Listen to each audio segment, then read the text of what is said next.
औज़ुबिल्लाहिमिनश्शैतानिर्रजीम बिस्मिल्लाहिर्रहमानिर्रहीम अस्सलामु अलैकुम वरहमतुल्लाहि वबरकातुहू। अज़ीज़ तलबा, मैं आपका teacher Manzoor Shahzad, head of English department at comprehensive model high school Sargodha और 10th क्लास से मैं मुखातिब हूँ और आज आपका लेक्चर नंबर 15 रिकॉर्ड होने जा रहा है। और आप लोग कर रहे थे डायरेक्ट एंड इनडायरेक्ट। इसका इंट्रोडक्शन हमने किया था कि डायरेक्ट नरेशन होती क्या। हमने ये देखा था कि डायरेक्ट नरेशन और इनडायरेक्ट नरेशन का हमने डिफरेंस जो है वो फाइंड आउट किया था। उसकी मुख्तसर सी समरी दोबारा मैं आपके सामने रखना चाहूँगा कि डायरेक्ट नरेशन की दो काइंड्स होती हैं, डायरेक्ट नरेशन और इनडायरेक्ट नरेशन। डायरेक्ट स्पीच भी कहते हैं, इनडायरेक्ट स्पीच भी कहते हैं। ओके, तो देखिएगा कि किसी शख्स के कहे हुए अल्फाज को हूबहू बयान कर देना डायरेक्ट नरेशन कहलाता है, जबकि किसी शख्स के कहे हुए अल्फाज का मफहूम अपने लफ्जों में बयान करना इनडायरेक्ट नरेशन कहलाता है। फिर मैंने आपको बताया था कि फिक्रा के दो हिस्से होते हैं, एक इन्वर्टेड कॉमर्स के अंदर लिखा जाता है, एक इन्वर्टेड कॉमर्स के बाहर लिखा जाता है। जैसा कि यहाँ पर एक सेंटेंस देखें तो यहाँ पर ये लिखा है, he said to me I write a letter. बाहर वाले हिस्से को क्या कहते हैं, ये क्या है, इनको इन्वर्टेड कॉमर्स कहते हैं और बाहर वाले हिस्से को रिपोर्टिंग स्पीच कहते हैं, अंदर वाले हिस्से को रिपोर्टेड स्पीच कहते हैं। यहां तक आप लोग सीख चुके थे। अब हमें ये देखना है, उससे आगे हमें बढ़ना है। आप नेक्स्ट लेक्चर है तो डायरेक्ट नरेशन से इनडायरेक्ट नरेशन हम बनाएं कैसे। डायरेक्ट नरेशन से इनडायरेक्ट नरेशन में जाते हुए तीन तरह की तब्दीलियां रूनुमा होती हैं। देखिएगा जरा। The first one is change in pronoun, इस्माइल ज़मायर में तब्दीली। नंबर 2 चेंज इन टेंसेस, ज़मानों में तब्दीली। नंबर 3 चेंज इन वर्ड्स, अल्फाज में तब्दीली। ये वो बेसिक चेंजेस हैं जो अकर होती हैं डायरेक्ट नरेशन से इनडायरेक्ट नरेशन में जाते हुए। अब इसके ऊपर जो है वो बहस है कि चेंज इन प्रोनाउन जब हम कह रहे हैं तो हम प्रोनाउन को चेंज करने से क्या मुराद है, कौन से प्रोनाउन हम चेंज करने हैं, किस तरह की तब्दीली है, इसको आज हम डिस्कस करेंगे। फिर इंशाल्लाह नेक्स्ट लेक्चर में हम चेंज इन टेंसेस, ज़माने में तब्दीली डिस्कस करेंगे। फिर चेंज इन वर्ड्स, अल्फाज में तब्दीली हम डिस्कस करेंगे और फिर हम इसी तरह आगे भी हम बढ़ते जाएंगे। तो आज हम पहली जो चेंज है, चेंज इन प्रोनाउन, उसको हम डिस्कस करने जा रहे हैं। चेंज इन प्रोनाउन, इस्माइल ज़मायर में तब्दीली। इसको आगे मजीद बढ़ने से पहले जरा देख लेते हैं कि what is a pronoun. Pronoun होता क्या है, जरा देखिएगा। A pronoun is a word that is used in place of a noun. एक प्रोनाउन वो लफ्ज होता है जो हम असल नाम की जगह इस्तेमाल करते हैं। सपोज आप एक कहानी लिखने जा रहे हैं या आप एक मजमून लिखने जा रहे हैं और आप मजमून लिख रहे हैं माई बेस्ट फ्रेंड, आपका बेहतरीन दोस्त, आप कहते हैं जी Ali is my best friend. फिर हर जुमले में अली नहीं लगाएंगे, आप ही लगाएंगे। अली की जगह जो आपने लफ्ज इस्तेमाल किया ही, दैट इज कॉल्ड प्रोनाउन, उसको प्रोनाउन कहते हैं। देखिएगा जरा कि एक प्रोनाउन का चार्ट मैंने आपके सामने बनाया है। इसके कुछ मैंने आपके सामने केसेस रखे हैं, सब्जेक्टिव केस, पोजेसिव केस और ऑब्जेक्टिव केस। सब्जेक्टिव केस होता है यानी उसकी फाइली हालत। सब्जेक्टिव केस क्या है, फाइली हालत, और इसी को नॉमिनेटिव केस भी कहते हैं। पोजेसिव केस होता है मिल्कियती हालत, मिल्कियती हालत, और ऑब्जेक्टिव केस होता है मफऊली हालत, मफऊली हालत। आप देखिएगा इसके जो पर्सन होते हैं, फर्स्ट पर्सन है, सेकंड पर्सन है, थर्ड पर्सन है, इनका जानना भी आपको बेहद जरूरी है। कोई आपसे क्वेश्चन कर सकता है कि प्रोनाउन में फर्स्ट पर्सन कौन से होते हैं, प्रोनाउन में सेकंड पर्सन कौन सा होता है, प्रोनाउन में थर्ड पर्सन कौन सा होता है। जरा देखिएगा, फर्स्ट पर्सन आई और वी, ये प्रोनाउंस की मैं उसमें मैं कर रहा हूँ, यानी उसकी क्लासिफिकेशन में कर रहा हूँ। जरा देखिएगा, फर्स्ट पर्सन जो है वो आई और वी होते हैं, सेकंड पर्सन आपका यू होता है, third person he, she, it, ये सिंगुलर होते हैं। अगर प्लूरल में देखें तो दे होता है। ये आपके थर्ड पर्सन है। First person I, we, second person you, third person he, she, it और दे। जरा देखिएगा कि फर्स्ट पर्सन में इसका पोजेसिव केस क्या होता है। आई, माई, मी। कैसे? थोड़ा देखिएगा, इसका एग्जाम्पल देखिएगा। I have a nice house, I have a nice house. Okay, अब वहां पर आप बताओ सब्जेक्ट काम कर रहे हैं। और आगे देखिएगा पोजेसिव केस कैसे होगा, दिस इज माई हाउस। अब आप उस घर के ऊपर अपनी मिल्कियत जता रहे हैं, पोजेशन शो कर रहे हैं, इसलिए पोजेसिव केस है। इसके बाद मी, मफऊली हालत, ही बीट्स मी, वो मुझे मारता है। अब आपके ऊपर काम हो रहा है। मफऊल का मतलब ये होता है जिसके ऊपर फेल वाक़ई हो, जिसके ऊपर कोई काम वाक़ई हो, उसे उर्दू में मफऊल और इंग्लिश में ऑब्जेक्ट कहते हैं। I, my, me, we, our, us.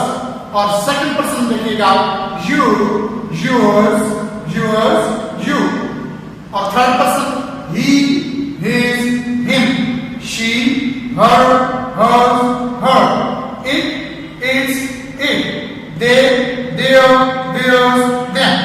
Pronounce को तब्दील करने के लिए इस फार्मूला की आपने पैरवी करनी है। एक फार्मूला है, जरा देखिएगा, SON, सन, SON, सन मीन्स बेटा। लेकिन यहां पर तो देखिएगा, S से बनता है सब्जेक्ट, O से बनता है ऑब्जेक्ट, N से बनता है लॉजिक। ओके, अब इसमें फॉर्मूला क्या है कि अगर, और ये याद रखिएगा कि जो प्रोनाउंस होते हैं वो हमेशा रिपोर्ट स्पीच के तब्दील होते हैं और रिपोर्टिंग के मुताबिक तब्दील होते हैं। इन प्रोनाउंस को तब्दील किया जाता है, लेकिन इनको देखते हुए ये प्रोनाउंस यानी आई अगर यहाँ आ जाए, वी आ जाए, यू आ जाए, ही, शी, इट आ जाए, दे आ जाए, इनको तब्दील करना होता है बाहर वाले हिस्सा के मुताबिक। लेकिन वो कैसे तब्दील करना होता है? अब तो देखिएगा, आई और वी, इनको बाहर वाले हिस्सा के सब्जेक्ट के मुताबिक तब्दील करना होता है। और देखिए, आई सब्जेक्ट, वी सब्जेक्ट, यानी अगर यहां पर आई आ जाए, वी आ जाए, या इनके मुताबिक ये आ जाए, माई, मी, आवर, अस, ये कहीं आ जाए, तो आपने सब्जेक्ट के पास चले जाना है। और इसी तरह देखिएगा, जब आपका सेकंड पर्सन होगा यानी यू होगा, जरा यहां पर देखिएगा सेकंड पर्सन, ये जरा देखिएगा, she said to me, you write. अब ये आपका जो सेकंड पर्सन है यू ने सब्जेक्ट के पास नहीं जाना, यू ने ऑब्जेक्ट के पास जाना है। यू ने किसके पास जाना है? ऑब्जेक्ट के पास जाना है। बार बार दोबारा इसको तवज्जो से सुन लेता हूं। आई और मी सब्जेक्ट के मुताबिक, सेकंड पर्सन यू ऑब्जेक्ट के मुताबिक, और थर्ड पर्सन एन, नो चेंज, थर्ड पर्सन में कोई तब्दीली नहीं की जाती, यानी ही आ गए, शी आ गए, इट आ गए, दे आ गए, और इसके मुताबिक जो भी आ गए, he, his, him, she, her, hers, it, its, it, they, theirs, them, ये जब आ जाएंगे इनको तब्दील नहीं करना, इनको अपने बिनोमान उतार देने हैं जैसे यूनियन को उतार देने हैं। इस तरह एग्जांपल्स देखिएगा, फर्स्ट पर्सन को कैसे चेंज करना है। Sentence number 1, he said to me, I was, चलिए बच्चों अब तो देखिएगा, सेड टू मी, याद रखिएगा सेड टू जब आएगा इसको हमें टोल्ड में बदल देना है, और ये जो ऑब्जेक्ट होगा वो उसी तरह रहेगा। फिर हमें ये देखना है कि जो रिपोर्टेड स्पीच है उसका प्रोनाउन जो है वो क्या है। अगर फर्स्ट पर्सन है तो आपने सब्जेक्ट के पास चले जाना है, ही टोल्ड मी दैट। अब आई वेट टू के ही के मुताबिक बदला है तो यहाँ पर ही आ जाएगा। याद रखिएगा ये सब्जेक्टिव केस है तो ये भी सब्जेक्टिव केस में आएगा। He told me that, he first form into second form, he said. ये फॉर्म कैसे चेंज होती है ये तो कल हमने इसको डिस्कस करना है इंशाल्लाह, ये नेक्स्ट लेक्चर में, लेक्चर नंबर 16 में हम इसको डिस्कस करेंगे। लेकिन अभी आप समझिए इसके पढ़ना। ओके, ही टोल्ड मी, याद रखिएगा कि टोल्ड के बाद टू नहीं लगाना। टोल्ड के बाद अगर आपने टू लगा दिया समझ लीजिए कि आपने जुमला को ज़िबा कर दिया, बिल्कुल आपको 0 मार्क्स मिलेगा, कोई नंबर नहीं मिलेगा। He told me that he wrote a letter. They said to me, we write a letter. अब देख रहे वो सब्जेक्ट है बाहर वाले हिस्से का और अंदर वाले हिस्से का सब्जेक्ट जो है वो वी है। जैसे मैं पहले बता देता हूँ, आई और वी में सब्जेक्ट के मुताबिक चेंज होना है, तो इसका सब्जेक्ट चूंकि दे है तो यहाँ पर दे आ जाएगा। Okay, they said to me, we write a letter. They told me that, इसके मुताबिक चेंज करके they told me that they wrote a letter. तो जरा देखिएगा सेकंड पर्सन कैसे चेंज करना है। She said to me, you write a letter. अब you इसने ऑब्जेक्ट के मुताबिक चेंज होना है, इसने ऑब्जेक्ट के मुताबिक चेंज होना है, तो इसको कैसे चेंज करेंगे जरा देखिएगा। She told me that, अच्छा अब आप सोच रहे होंगे कि ये मी है, आपने इसको सब्जेक्ट के मुताबिक चेंज करना है, जिसकी सब्जेक्ट इबारत पानी है। आपने यहां पर देखिएगा कि मी की सब्जेक्ट इबारत क्या थी, आई, इधर आपने आई बनाएंगे, आई रोज a letter। बस आपने जो फोकस करना है वो फर्स्ट पर्सन पे, सेकंड पर्सन पे, थर्ड पर्सन पे तो चेंज ही नहीं है।